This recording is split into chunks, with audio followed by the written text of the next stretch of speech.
Bismillahirrahmanirrahim. Suratu Yasin Makkiyah tunte surat Yasin Makkiyah. Au illa qaulahu maksudnya Makkiyah bangsa periode zaman Rasulullah tesih teng Mekkah. Au illa qaulahu kecuali dawuh Allah taala wa idza qila lahum anfiqu alayat niku. Au madaniyatun utawa sebagian ulama darani surat Yasin bangsa napa? Madaniyah. Isnatan iku loro wa samanun lan 80 apane ayatan ayat. Jadi surat Yasin kabeh berjumlah berapa? 82 ayat. Bismillahirrahmanirrahim. Yasin. Ya semua ulama makna Yasin itu makna nama lain dari Rasulullah Muhammad Shallallahu Alaihi Wasallam. Meskipun secara ikhtiyat, secara hati-hati, mufassir biasanya bilang Allah a'lamu bimuradihi bi.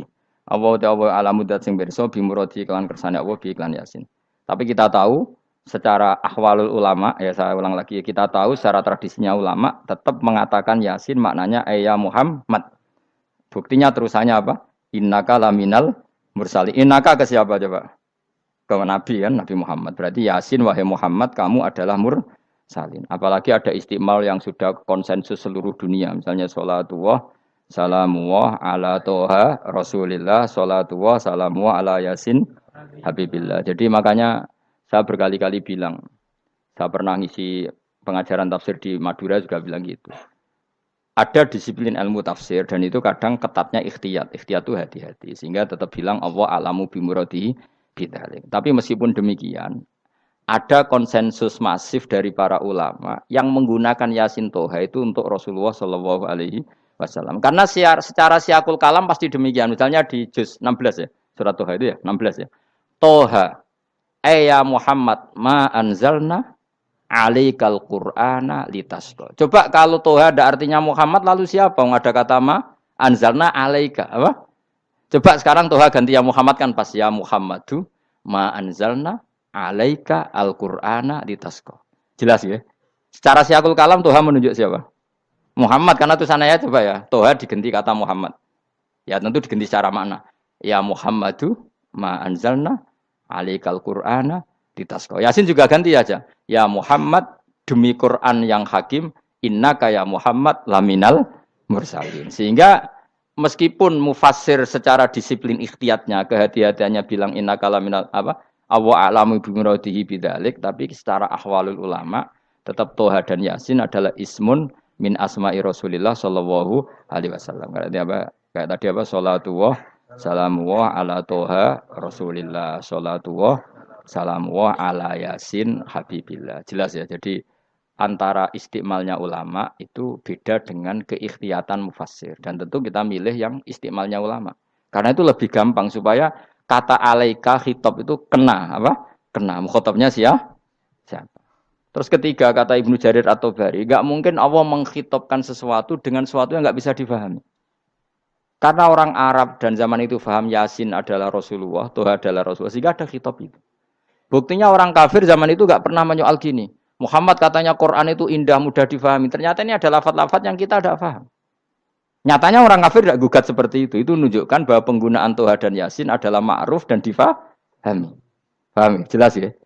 Ya soal nanti ikhtiyat saja kita ikhtiyat. Paham ya? Tapi tetap difahami. Apa? Tetap difahami. Buktinya jelas kan Toha ma anzalna alaika. Berarti diganti saja apa? Ya Muhammad ma anzalna alaika al-Qur'ana litasqa. Mohon jelas ya. Wal Qur'ani demi Qur'an al hakimi kang bijak. Ail muhkami tegese kang kuat utawa kang kukuh. Kukuh maknane indah. Bi aji binasmi kelawan keajaibane susunan wa badil ma'ani lan keindahane makna. Innaka saat temne sira ya Muhammad wa Muhammad lamnal mursalin setengah sangking wong sing diutus. Sungguh termasuk wong sing diutus Allah. Ora sekedar diutus ala siratin kowe ing atase jalur to dalan mustaqimin kang jejeg. Uti alaik mutalikun ta'aluk bima perkara qabla kang sedurunge iki dawuh. Aitorikil anbiya tegese kowe iku sesuai dalane para-para nabi qabla ka sedurunge sira. Maknane torikil anbiya ya tauhid tegese tauhid wal huda lan petunjuk.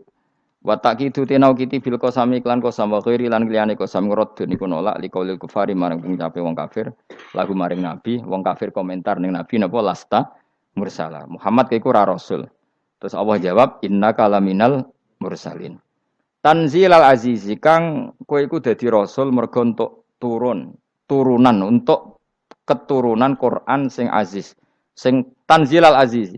Kang Quran iku dadi sesuatu sing diturunno Allah sing aziz. Fi mulkihi dalam kerajaane wa ar-rahimi kang welas fi khalqihi lan makhluk Allah. Utai lafat tanzil ku khabar mubtada'in khabar mubtada'. Ya karena Imam Suyuti baca tanzilu sehingga dia nerkepnya mubtada'. Tapi kira kita kan baca apa? Tanzila. Makanya saya berkali-kali ngaji itu sama guru.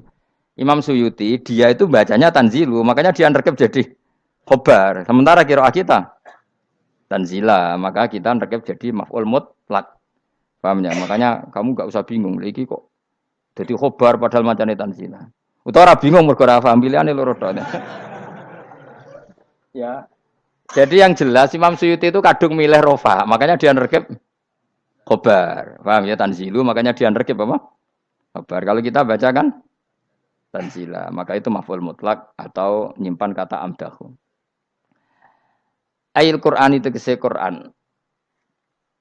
Bi khabar mubtada'in muqaddarin. Apa sing kang aran tanzilul aziz ya Qur'anu tentu Qur'an. Qur'anu tujuane ditung dira supaya ngekeki peringatan sira bil Qur'an kauman ing kaum muta'alikun bitanzil. Maung dira kang ora dikeki peringatan sapa abahum bapak-bapak wong akeh elam yung daru. Tegese ora dikeki peringatan sapa akeh fi zamanil fatra ing dalam zaman fatra. Ya jadi Quran itu gunanya ya membuat logika yang benar supaya orang itu menghindari kesalahan. Jadi menakut-nakuti itu kalau enggak harus tentang neraka. Takut dari kesalahan, takut dari kebodohan. Kan kita juga takut kan punya pemimpin yang salah, takut punya kasus, takut kepleset. Ketakutan tidak harus dari neraka. Makanya saya berkali-kali bilang, saya sering dulu dinasihati Mbah Mun, enak kepen alim, ojo sering maca tafsir, mari goblok dari Mbah Mun. Maksudnya mari goblok itu gini, mufassir itu manusia, kadang dia itu satu ayat umum, dia mendiktekan ke satu kasus, padahal kasusnya lebih umum. Makanya berkali-kali sama nani umpama ngene, contohnya ngene. Karena nanti itu mengikat. Misalnya gini ya, saya ulang lagi ya. Ben gayamu kayak wong alim. Ini kan malam 23. Saya itu enggak pernah loh ngitung sengaja tadi ini malam 23 kita insyaallah nginjak juz berapa? 23. Ini insyaallah barokah sekali. Tapi rasa Arab-Arab Lailatul Qadar. Biasa wae. Ora kelas e. Wis ben sing entuk Lailatul Qadar ben wali-wali wae. Kene entuk cipratane wis napa cukup. Lah wong traweh arang-arang yo njaluk. Iya kalau kita mintanya dianggap Allah minta, kalau dianggap ngelama. Coba andekan kapasitas Anda itu RT, minta jadi presiden, itu ngelama apa doa? Tidak jawab saja. Ngelama. Jatah kamu untuk azab, kok jaluk Lailatul Qadar, itu ngelama apa Anda? Mestinya jalukmu orang untuk azab, itu bagus. Paham ya? Banyak ulama diajak istisqa gak mau. Banyak itu ulama. Ayo istisqa kita karena sudah lama gak hujan. Kata ulama tadi. Jatah kita ini kena hujan batu dari langit. Enggak hujan batu sudah bagus, enggak usah minta. Lama macam-macam. Lah rai-rai ngene iki pantese entuk Lailatul Qadar apa entuk adab ayo jawab. Ayo. Ora entuk adab wis bagus. Yo dadi dongane ya Allah. Ampun jenengan siksa la tu'akhidna. La tu'akhidna maknane njuk Lailatul Qadar apa ora disiksa. Ya makam kita itu masih Rabbana la tu'akhidna. Iku supaya gak disiksa innasina waktu kalau kita salah. Kowe kan gak kalau. Wah sudah salah. Jadi donga innasina waktu sange apikane pangeran wae ditambahin kalau kita salah. Kalau kita kan sudah tidak kalau lagi sudah. Sudah jelas salah berkali-kali lagi. Mbok wong diisin. Njulak jaruk Lailatul Qadar gak diisin. Tapi oleh wong pangeran apian. Pangeran kan tapi misalnya pangeran ora aku luwe apian timbang aku. Dadi sowe disahno permintaan. Tapi gak dikabulno. Mau disahno tapi ora usah apa? Disahno iku iman jalin jan wong goblok piye meneh, macam-macam. Makanya doa paling fair itu ya Rabbana dzalamna anfusana wa lam taghfir lana wa tarhamna lanakunanna. Makom kita itu disepuro pangeran. Sing bener donga wong traweh-traweh lho ning Tuban ning Jogja wis bener apa innaka afuwun karim tuhibbul afwa fa'fu anna. Ora ana guru-guru kita donga ya Allah anilna lailatul qadar ya Allah ka ono sarahku kiye kita ana ngajarno ngono ya Allah innaka afuwun karim tuhibbul afwa fa'fu anna. Jenengan kandat sing kathah nyepurane lan seneng nyepuro himpun jenengan sepuro. Iku wis bagus sudah. Bagus. Ndelok Lailatul Qadar gresuk ndelok srengenge. Terus ndelok angin. Angger daerah Gunung Kidul banter terus anak-anak. Mbok wong tahu diri, maksud kula nggih tetep minta Lailatul Qadar tapi tahu tahu diri. Misalnya suwe bar sedekah, puasa bar salat 1000 rakaat, terus utang mesti sahur, ambek togo-togo sing mbok dolimi jaluki sepuro. Pas kowe tenan mergo ngrasa ora dolim, nduk Lailatul Qadar. Tapi kira ngrasa ora dolim wis ujub sombong. Wong sombong ya ora berhak meraih. Lah terus piye Gus? Ya piye biasa wae, pokok biasa wae. Makom kita ku ora kena adab itu sudah luar biasa. Ora penuh adab piye. Wis ngene iki luar biasa, napa? Luar biasa. Mun nang ngandel kula, mesti ngene iki keadaan seperti ini terus. Soale dongane wae Rabbana la tu'akhidna in nasina wa akhtana. Itu jadi itu sudah luar biasa. Nah, ini kan teruskan dawuh Mbah Mun. Misalnya Allah bilang gini, fattaku, maka takutlah kamu. Biasanya mufasir ditambahi minan nar, maka takutlah kamu masuk. Sebetulnya yang perlu dihindari dari kita, takut itu ya, takut salah, takut bodoh, takut terdolimi, takut mendolimi orang lain, takut hidup tidak ada gunanya. Tapi mufasir tentu milih yang populer, takutlah kamu dari api neraka. Coba misalnya gini, kita nanti masuk surga. Kemudian zaman di dunia kita tidak pernah berkampanye ya atau berkontribusi untuk agama Allah. Cara saya itu izin. Kata Imam Malik, saya masuk surga. Kemudian orang yang mencintai saya masuk surga itu saya malu. Rasulullah juga gitu. Saya sebagai pemimpin umat, saya malu masuk surga. Dan satu dari umat saya masih masuk neraka. Jadi ulama dulu tuh ketakutannya bukan sekedar masuk neraka, takut malu, takut bodoh, takut keliru, takut.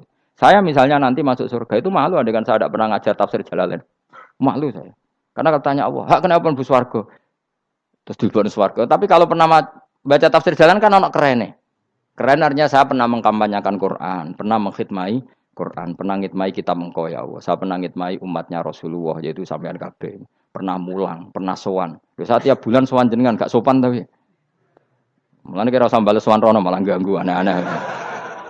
Kadang santri yo pidol, wis diulang cek sowan. Orang itu kiai kalau sudah di rumah itu milik keluarga biar fair. Bermulang cek assalamualaikum terus kiai ini kagok keluargane ku kapan? Boyo mikir bocah ora karo-karuan. Jadi seneng ya di ilmoni, napa seneng ya di ilmoni. Saya ulang lagi ya. Nah, kata yang ditafsir itu sering tidak mengikat. Makanya kata Mbah Mun, baca tafsir itu dikurangi. Maksudnya dikurangi itu bukan apa-apa, maksudnya tadi kalimat yang ditafsir itu tidak mengikat. Yang mengikat itu yang kalimat di Quran. Nah, kalimat Quran itu umum, napa?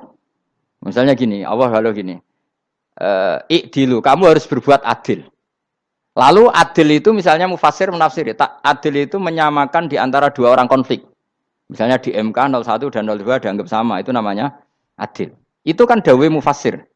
Atau misalnya gini, Allah bilang gini ke saya, hak kena jadi kiai sing adil. Terus adil ditafsiri orang, adil itu menyamakan sesama murid, haknya sama. Nah, tapi bisa saja adil itu di luar itu semua. Misalnya gini, ternyata adil menurut Allah gini. Adil maknanya seimbang, apa? Adil itu maknanya apa? Seimbang. Lalu keseimbangan seorang hamba adalah dia ingat Allah lebih banyak. Karena ini bandul yang benar-benar nyata. Allah itu nikmatnya nyata. Sehingga ketika saya sebagai orang alim ingat saya alim itu karena Allah, dikasih ilmu Allah, dikasih cerdas Allah.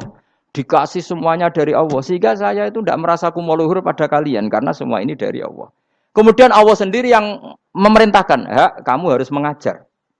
Maka saya ada arep-arep salam templek sampeyan, penghormatan sampeyan, apresiasi sampeyan. Karena saya hubungannya hanya dengan Allah Subhanahu wa Ta'ala. Itu namanya adil. Meletakkan sesuatu proporsional. Itu juga adil namanya. Makanya seseorang itu enggak bisa dikatakan abid selagi belum tahu kalau ibadahnya minallah. Jadi misalnya ke ibadah tok. Ternyata kamu yakin itu ibadah kamu, amal kamu itu belum abid. Abid hakikat adalah alhamdulillah alladzi hadana li hada wa ma kunna linahtadiya laula anda tahu. Ketika kita sujud yakin ya Allah alhamdulillah jenengan menakdir saya sujud. Saya salat alhamdulillah engkau menakdir saya salat. Sehingga minallah dulu pikiran itu semua kebesaran kemendahan ini minallah dulu.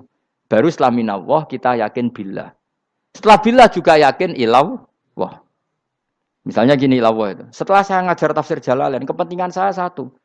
Hamba-hambanya Allah menjadi tambah mencintai Allah. Tidak mencintai saya. Enggak penting sampean mencintai saya. Makanya Imam Syafi'i tiap ngajar bilang begini. Wadidtu annal khalqa ta'allamu hadal ilma wala yahmadunani. Saya senang kalau kalian belajar fikih sama saya, tapi kamu tidak usah muji saya. Jadikan fikih ini alat taqarrub kamu kepada Allah. Itu namanya minallah wa ilallah. Itu adil. Tapi adil yang dijelaskan ulama beda-beda tadi. Ada mengatakan adil adalah proporsional antara murid, antara keluarga dan murid. Meskipun kamu senang mulang, jangan merantarkan keluarga, itu tidak adil. Itu kan versi, no? Maksudnya Mbah Mun, kamu jangan terjebak versi-versi dalam tafsir. Paham ya? Karena Allah hanya ngendikan i'dilu wa aqrabu. Paham ya? Tapi kan penjelasan adil ini orang versi. Paham ya? Ada yang nulis adil adalah meskipun mimpin masyarakat ya ingat keluarga. Karena sing tukang wayo kan nafsir adil adalah karena laki tidak cukup istri satu maka ya kan yo repot nanti. Tapi kalau kadung istrinya 3 atau 4, adil adalah harinya sama meskipun janda dan perawan. Jari sing lanang gak adil adalah proporsional. Sing wis suwi dikumpuli dikurangi. Yang baru ya mungkin kabeh enggak kalau nuruti. Mungkin enggak? Ya, tapi itu kan versi, nama.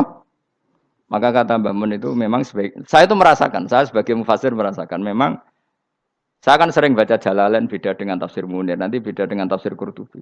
Saya beri contoh misalnya. Dan kamu pasti salah jawab ini. Kalau kamu benar berarti ya alim tenan. Wa idza darabtum fil ardi falaysa 'alaikum junahun an taqsuru binas shalah. Orang kalau pergi itu boleh enggak ngosor salat? Enggak, jawab saja. Boleh kan? Ngosor salat itu apa? Misalnya salat asar 4 jadi berapa? 2. Kalau isya jadi 2. Kalau subuh? Enggak, sudah maju lah. Maghrib? Enggak, kan yang bisa dikosor hanya berapa?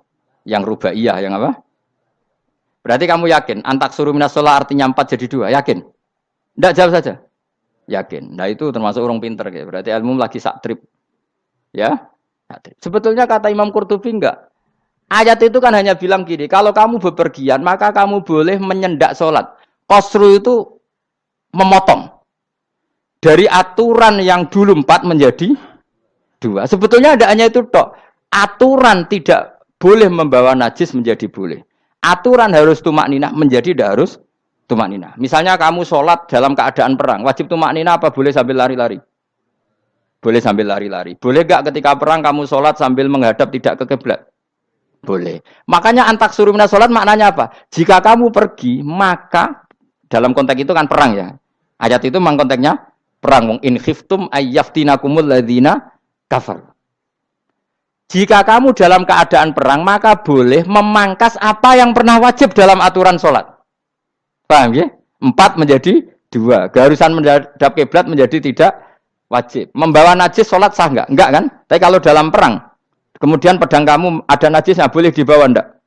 Boleh. Jadi maknanya taksuru a'ammu min ayakuna qasra sholat wa a'ammu min ayakuna wajibati sholat yang sekarang enggak wajib. Semua itu namanya juga meringkas kewajiban.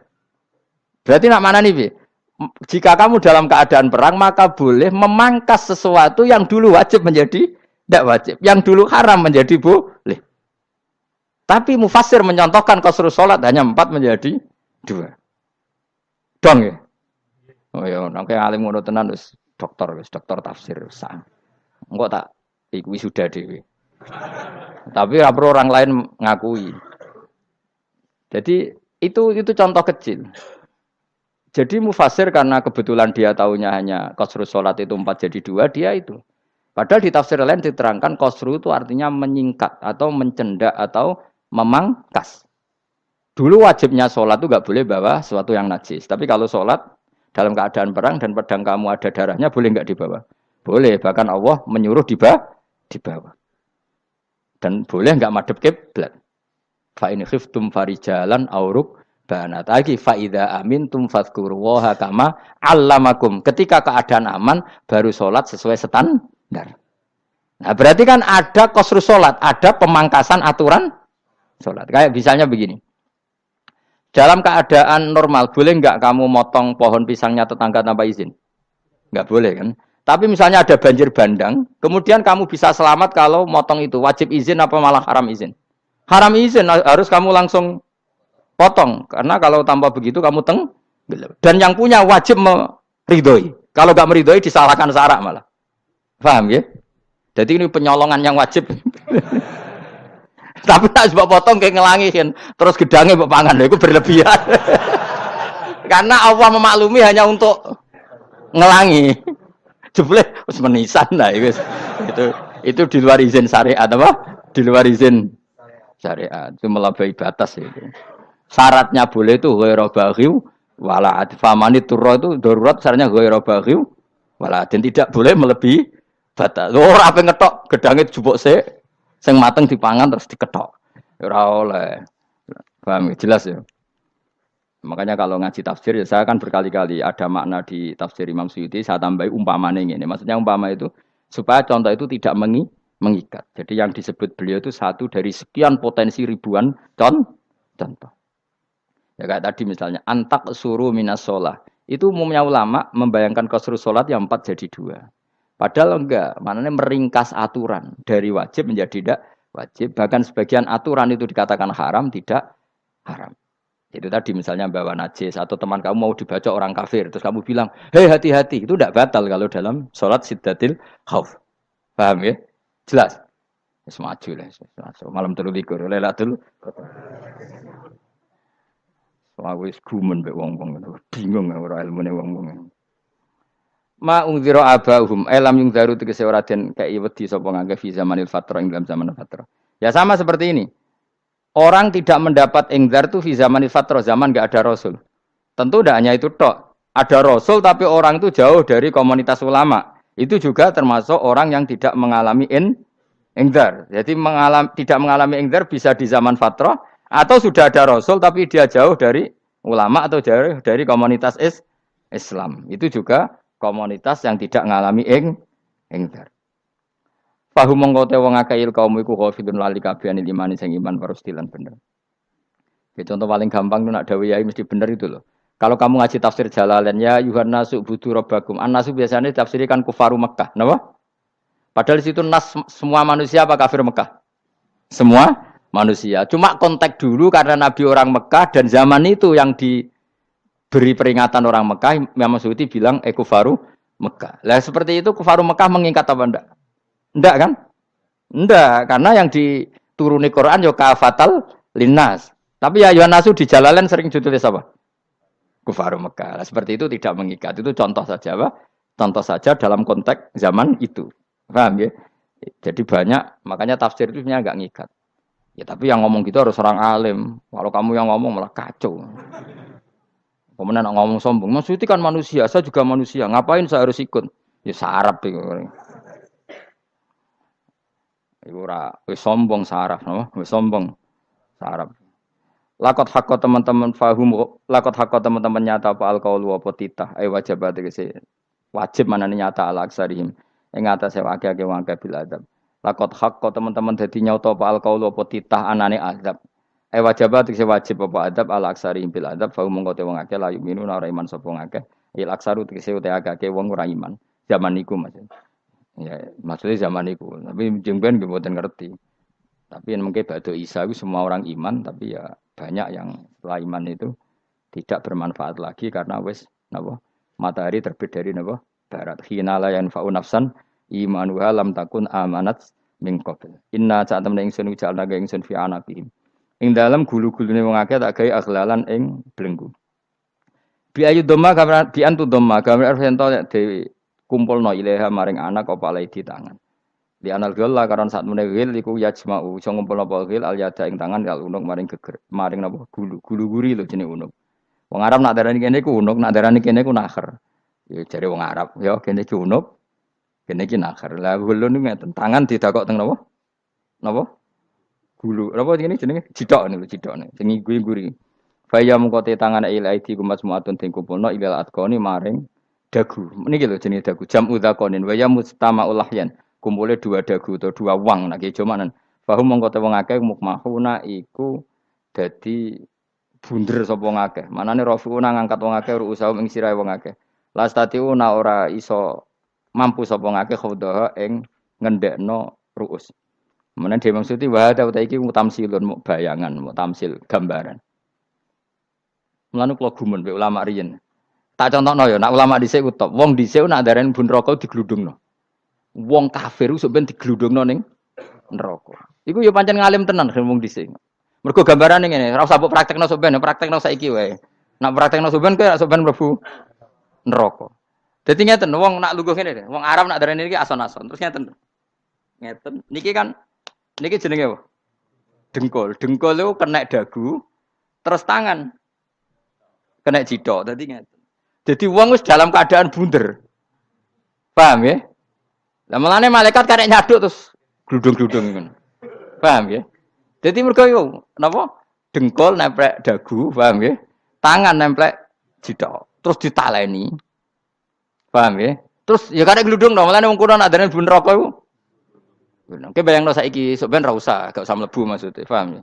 Mulane ape mlayu ora iso, wis posisi ngono, paham ya? Sebenarnya rasa delok, maksudnya itu praktekno saiki. Orang delok lho. Lah dawuh Imam Suyuti wal muradu te kang den kersakno iku annahum sak temne wong akeh la anu nek ora tunduk sapa wong akeh lil imani maring iman. Wala faduna nek ora tunduk sapa wong akeh ora ndilukno ru'usahum ing sira wong akeh lahu krana iman. Iki tapi dawuh Imam Suyuti. Tentu tidak semua ulama sependapat. Jadi cara Imam Suyuti semua yang dikatakan Quran ini mau tamsil. Artinya mereka tidak tunduk, maknanya tidak menerima iman. Ya, tapi itu cara Imam Suyuti. Ulama lain yang mengatakan tidak. Memang orang kafir ketika masuk neraka dalam keadaan seperti itu dan digeludung. Ya tidak apa-apa sama-sama benar. Ya sama-sama benar karena ya Quran itu milik bareng, ya.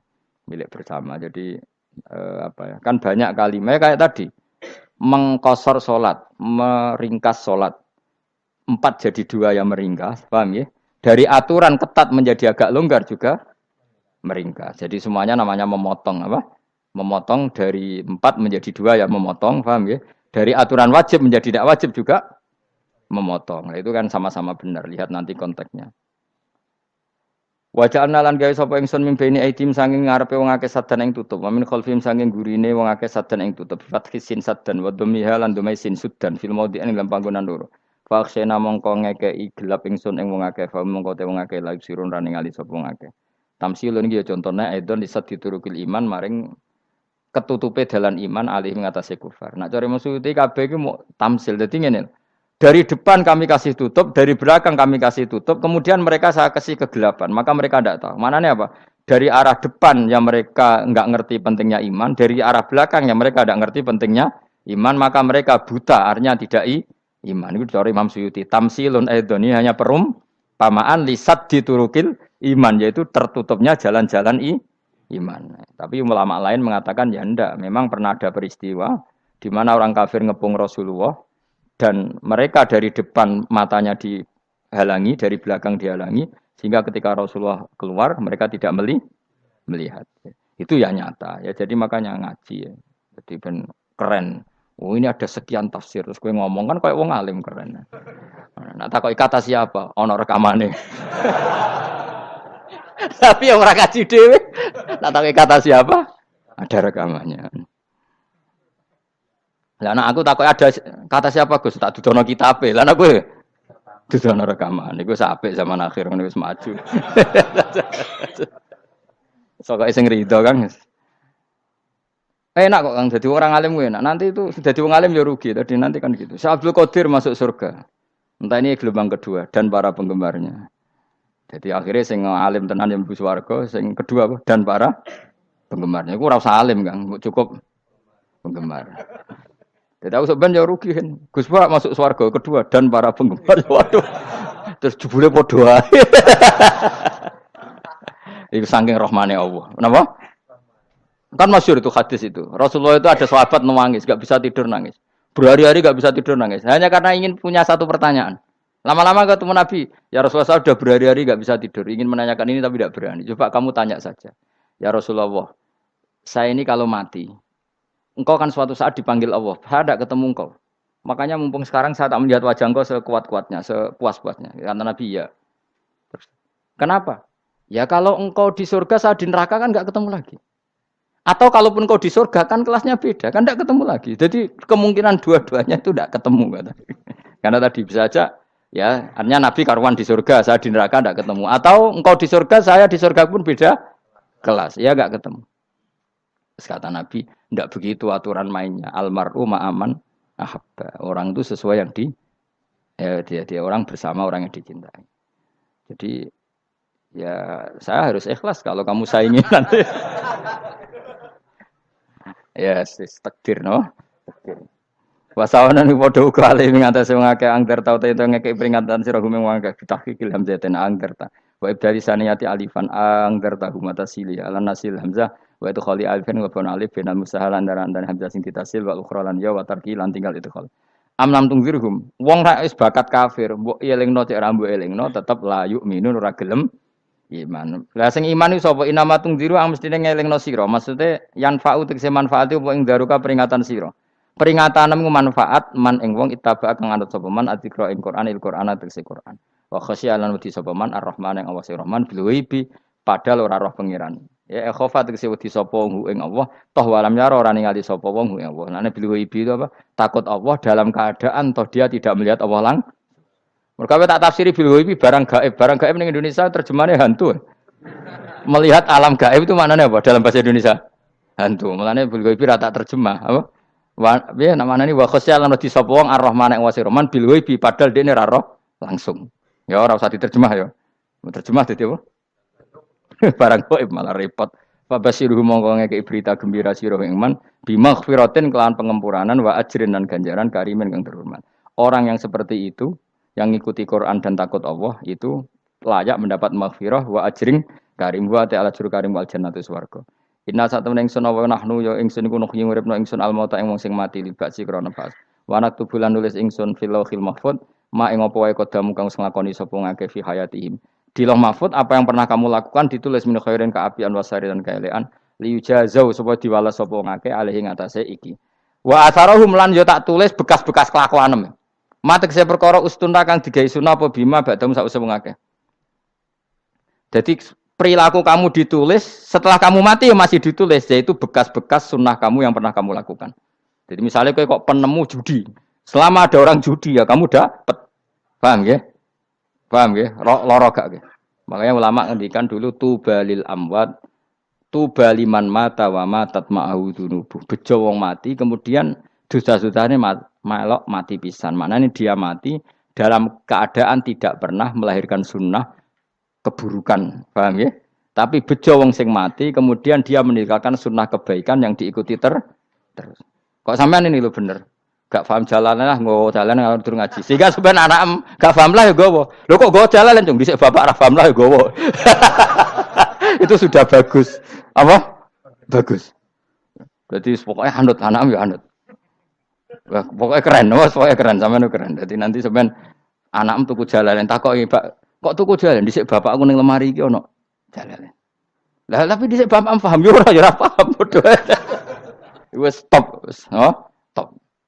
Jelas ya gitu. Wanak tubuh mangkodamu wa atharoh. Makanya sisa-sisa amal kita, bekas-bekas amal kita semuanya adalah ditulis sampai Allah Subhanahu wa taala. Mulane kula kepengin jenengan nate syukuran, pisan-pisan nate syukuran. Pertama anak kita bisa sholat. Guling-gilingan banyak orang syukuran perkara ulang tahun. Kenapa pertama anak kita bisa sholat kita tidak pernah apa? Syukuran. Padahal sholat itu yang menjadi identitas anak kita, kehambaannya ila yaumil kiamah. Mbok orang itu gitu. Sehingga nanti anak kita itu senang sekali. Itu saya itu kalau agak marah, itu anak saya yang paling kecil, baru umur 6 tahun. Itu tahu-tahu bilang, "Pak, saya sudah sholat." Karena dia tahu, saya itu paling terhibur kalau ada berita sudah sholat. Jadi itu penting supaya orang itu tahu orientasinya bapak itu sholat. Jadi jangan sampai terus anak kita kalau ulang tahun syukuran, tapi pas sholat kita dingin-dingin saja. Lama-lama anak kita berperasaan sholat itu tidak penting. Buktinya apresiasi bapak biasa saja. Itu contoh kecil. Sehingga nanti tertanam, anak kamu tertanam, nanti cucu kamu tertanam. Jadi itu namanya asar apa? Asar. Jadi harus seperti itu. Jadi ya itu namanya asar. Makanya Nabi Ibrahim nggak berani minta uang sama Allah. Minta rezeki gak berani. Tapi kalau dia menyebut sholat dulu baru berani. Rabbana liyuqimus sholat faj'al afidatam minan nas tahwi ilaihim warzuqhum. Kata Ibrahim, supaya mereka kuat sholat ya Allah. Enggak apa-apa kamu kasih makan. Supaya kuat sholat. Karena kalau Nabi Ibrahim hanya berdoa, ya Allah kasih mereka makan. Nak digo zina, go demenan, go judi. Nabi Ibrahim melok dosa. Makanya dimulai Rabbana liyuqimus sholat. Supaya mereka kuat sholat ya Allah. Enggak apa-apa mereka kasih makan. Jadi supaya ini sholat jadi pokok. Kenapa kita makan? Supaya kuat sholat. Andai kan Ibrahim hanya berdoa supaya kasih makan mereka. Kemudian kekuatan itu dipakai maksiat. Ibrahim kan ikut dosa. Itu sirinya kenapa doanya Robbana liyuqimus sholat. Ya. Jadi kata liyuqimus sholat didahulukan. Apa? Supaya mereka kuat sholat. Maka kasihlah makan, kasihlah rezeki. Jadi supaya sholat jadi pusat orientasi. Itu harus dilatih. Ya tentu kamu ngelatihnya sidik-sidik. Wong anak esopo kan gitu, tapi ini kan cerita aja. Maksudnya orang nyek biasa wae, maksudnya biasa wae. Maksudnya iku mau cerita. Kowe gelo ya monggo, terus mutung ra ngaji ya monggo, gampang. Kowe ra ngaji, aku golek murid kok kowe gampang. Kowe golek guru koyo aku kangelan. Ya maksudnya sing gelem ngalah teko ini kan. Oh, liyane larang kang nyewane. Wa asarohum lan bekas-bekasnya mereka. Makanya ketika Ahmad bin Hambal itu ahli hadis karena selagi riwayatnya dia dipakai orang tahu Rasulullah itu karena ahli hadis. Bener yang paling hebat tentu qala Rasulullah. Tapi apa artinya qala Rasulullah kalau enggak diriwayatkan ulama dari ulama sampai kita. Tapi apa artinya sampai kita nak gak ono sing ngalahi maca ngene iki. Burohno maca ngene. Paham nggih? Ayo jajal ke tuku kitab Musnad Ahmad. Nak ra roh gubedi larang ngono tok. Mergo ora ono sing maca ra roh isine paling kenangane apa? Gudi larang. Tapi baru kayak nasi mojo kemudian bisa. Ini juga asar. Cuman kau oleh niru, aku semati ngorek jalan. Oleh niru. Tapi ojo niru sesate. Kau nang dadi ra karu-karuan. Jadi Imam Suyuti loh. Tafsirku udah di ngono. Udah dirusak kabeh. Wa atharahum mastun nabihi ba'dahum. Kalau suwun nggih dilatih, kalau anak-anak sampean mulai bisa sholat, tunjukkan kalau Anda senang lewat syukuran atau lewat apa. Ya harus besar-besaran. Tunjukkan kalau kamu mengapresiasi secara senang, karena itu identitas kita. Apa identitas kita? Wa kullu shay'in lan ing saben-saben perkara. Nasobahu bi fi'lin fasir utawa nasbuhu. Nasbuhu ta nasabe lafat kullu shay'in bi fi'lin lan fi'il yufasir. Nasbuhu ta nasabe lafat kullu shay'in bi fi'lin lan fi'il yufasiru kang nafsiri ing fi'il apa dawuh ahsainahu. Ahsayna kullasain ahsay. Nah, berarti nak manani wa kullasain lan ngitung ing saben-saben perkara. Wa kullasain lan ingsun ngitung ing saben-saben perkara. Maknane ahsayna tegese ngitung ingsun ing sa. Ndobat nau tegese ngitung ingsun ing sa fi imamin ing dalam catatan utawa ing dalam kitab induk. Imam ku maknane kitab induk mubinin kang jelas. Kitabin tegese kitab bayin kang jelas. Wa al kitabul bayin iku Allahul Mahfuz.